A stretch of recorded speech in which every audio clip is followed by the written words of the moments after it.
huge fan of these games, so I can't wait to see this film. But for you guys, just coming into this project, there's always this like so-called video game curse. I'm curious what you think about that when it comes to adapting one to a movie, and how do you avoid maybe falling into that trap? I think that's what the writers, Gary and Blair did so brilliantly, that it's an expansion of the game rather than trying to redo what everyone's already played and what they already know. It's something new, even for the fans. But while also, it takes place in the same universe as the game, so it's all connected. And I love how they captured this thing of, the thing with the game is that it's so fun to play it over and over again and make different choices, and see different deaths. And we're able to do that in the movie because the night starts over, and every time it starts over, it's a different genre, which I found brilliant.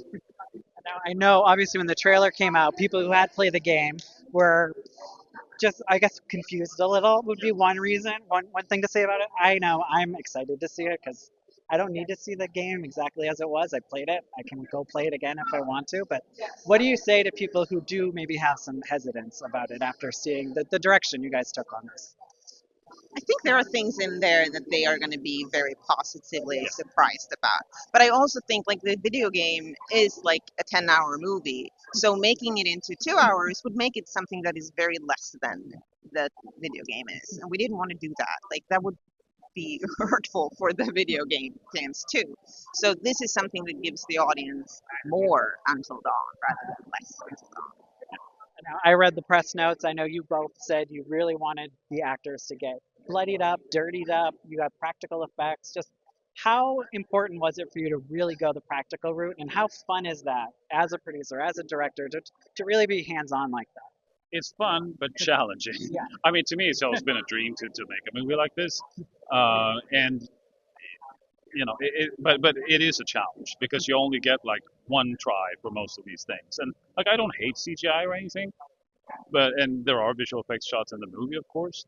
But we tried to take practical as far as we could, and I think it really helped the actors as well, even though it was challenging for them as well to be like covered in blood and all of these things. But I mean, their performances are so much better for it. Yeah, but I also think like Hollywood has moved on from practical in many ways, but now sort of coming back to it a little bit. But I don't think Hollywood realizes how hard it is, like how much time it takes. I think that's something that you have to take into account if you're doing something with practical effects. You need extra time for resets, extra time for making all the prosthetics and everything. It's a big deal. It's not fast because you're doing it on the day. And we know there are all these different killers, creatures, just things that they all have to deal with throughout the film. What's one of your favorite that you really can't wait for everyone to really see in action? I mean, the Wendigos I love, but it's also the Psycho, the slasher villain. I mean, I really like how that turned out. I've found a newfound appreciation for slashers because I enjoyed it so much. And last question, just do you have ideas for sequels? Obviously, there are multiple games in this series. There are a lot of ways you could go with it. Is a franchise something you're hoping out of this? I mean, you could for sure do, many of these because there's so much fun you could have.